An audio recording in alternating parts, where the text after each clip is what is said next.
Bonjour et bienvenue à cette nouvelle vidéo sur l'intervalle de confiance, donc dans le chapitre fluctuation et échantillonnage. Alors aujourd'hui on va donc parler de la dernière notion du chapitre, c'est-à-dire un autre type d'intervalle qui n'est donc pas l'intervalle de fluctuation mais c'est l'intervalle de confiance. Le but de l'intervalle de confiance, et c'est vraiment ça qui fait la grande différence avec l'intervalle de fluctuation, c'est que lui, il nous sert à surtout en fait estimer une proportion inconnue dans la population qui nous intéresse. D'accord? On n'est pas en train de vérifier qu'une proportion donnée ou fournie, du coup, imaginée par une entreprise ou un institut, ça ne nous sert pas à vérifier que cela est correct. Ça nous sert à déduire, donc à effectuer l'estimation elle-même. D'accord? C'est pour ça que ici on parle de estimation, c'est vraiment l'acte de estimer. Ici on n'est pas en train de prendre une décision, mais plus de estimer une proportion qu'on ne connaît pas. Elle est inconnue. D'accord? Alors, lisons donc la principale formule que nous allons utiliser. C'est dans cette propriété-là, du coup. La proportion P, vous voyez bien, inconnue, est telle que pour, et ici regardez les hypothèses, ça rappelle quand même vachement les trois hypothèses faites sur l'intervalle de fluctuation, n supérieur ou égal à 30, n fois f supérieur ou égal à 5 et n fois 1 moins f supérieur ou égal à 5. Alors on n'a que la probabilité que la proportion réelle soit située entre f moins 1 sur racine carrée de n et f plus 1 sur racine carrée de n, eh bien, elle est supérieure ou égale à 0,95. Autrement dit, c'est la probabilité au seuil 95%. Et c'est pour cette raison que, suite à cette propriété, on a évidemment la définition de l'intervalle de confiance qui sera donc l'intervalle composé donc par les deux extrêmes f moins 1 racine carrée de n et f plus 1 sur racine carrée de n. Alors le contenu de ce cours que je viens de vous faire est, vous le trouverez pareil dans les manuels de seconde, mais voilà, c'est quand même un important souvenir qu'il vaut mieux traiter même ici, même si techniquement vous l'avez déjà vu. D'accord? Cet intervalle est donc celui qu'on appelle l'intervalle de confiance. Et vous voyez, il est fait à partir de seulement la fréquence et la taille de l'échantillon. Donc ici, on a besoin comme ingrédient, si vous me passez le terme, de seulement deux valeurs, donc n la taille de l'échantillon et f la fréquence dans l'échantillon. D'accord? Et donc P, il sera inclus là-dedans. Donc vous voyez, P, il appartiendra à cet intervalle. Voilà. Alors dans le manuel Césamat, vous trouvez juste ici un exemple que je vous laisse lire et voir tout seul. Et moi, je passe directement à vous faire un exemple d'application de ce que je viens de dire grâce à un sujet tiré du baccalauréat. Alors ici, c'était la partie C d'un exercice, donc vous voyez, tout a été coupé, hein, visiblement, le reste du texte, je veux dire. Et donc, lisons juste de quoi il parle.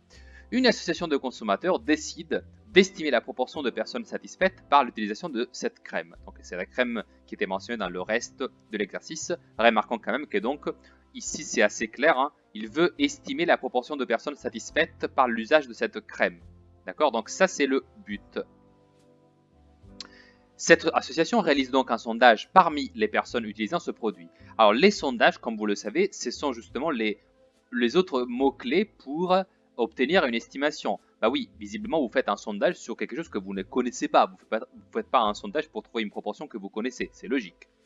Alors sur 140 personnes interrogées, donc voici qu'il vous donne très subtilement la taille de l'échantillon, 99 se déclarent satisfaites.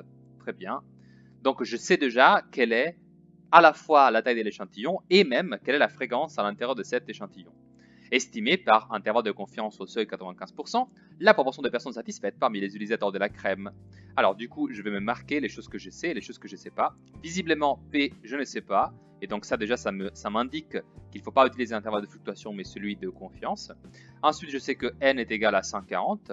Et en dernier, je sais que F, ou parfois aussi indiqué F0, c'est égal à 99 sur 140, parce que du coup le caractère que j'observe ici, c'est le fait d'être satisfait ou pas de cette crème.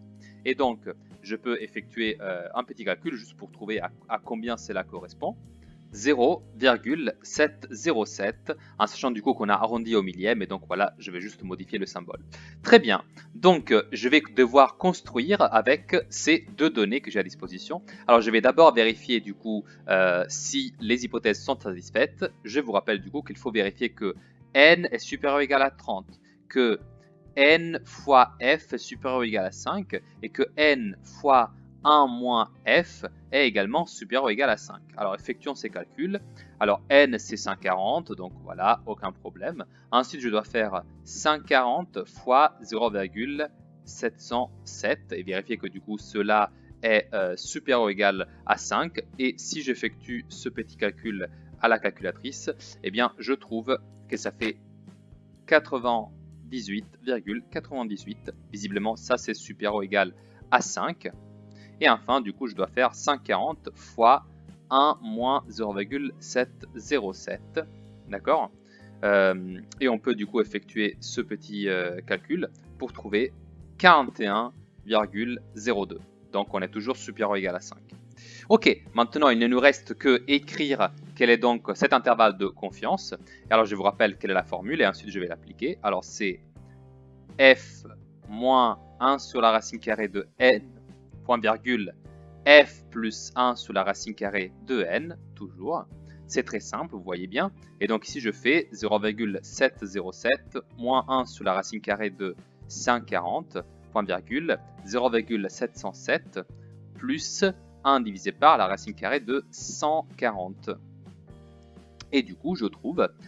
Alors, encore une fois, j'ai dû arrondir le résultat, mais voilà, au millième, je trouve 0,622, point virgule, 0,792. Et du coup, on peut estimer que la proportion des personnes satisfaites, eh ben, elle sera là-dedans. Autrement dit, je peux dire que si P est la proportion des personnes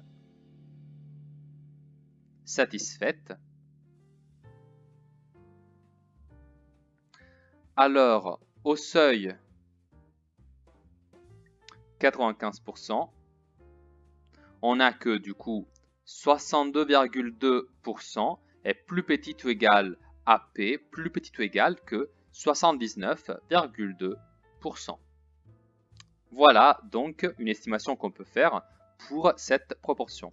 Et vous voyez que je ne l'ai pas déterminé, je n'ai pas trouvé P, mais j'ai juste encadré P, donc entre deux pourcentages, ou si vous préférez, entre deux valeurs décimaux. Moi, j'ai préféré le mettre en pourcentage, mais c'est comme vous le souhaitez, c'est pareil. L'important, c'est juste d'être cohérent avec les résultats et avec ce que vous dites en français. Voilà, j'ai terminé donc mon exemple. J'espère que c'est clair. Si ce n'est pas le cas, n'hésitez pas à me le mettre en commentaire et j'essaierai de vous expliquer. Et avec cela, je vous remercie pour l'attention et je vous dis à bientôt pour une prochaine vidéo.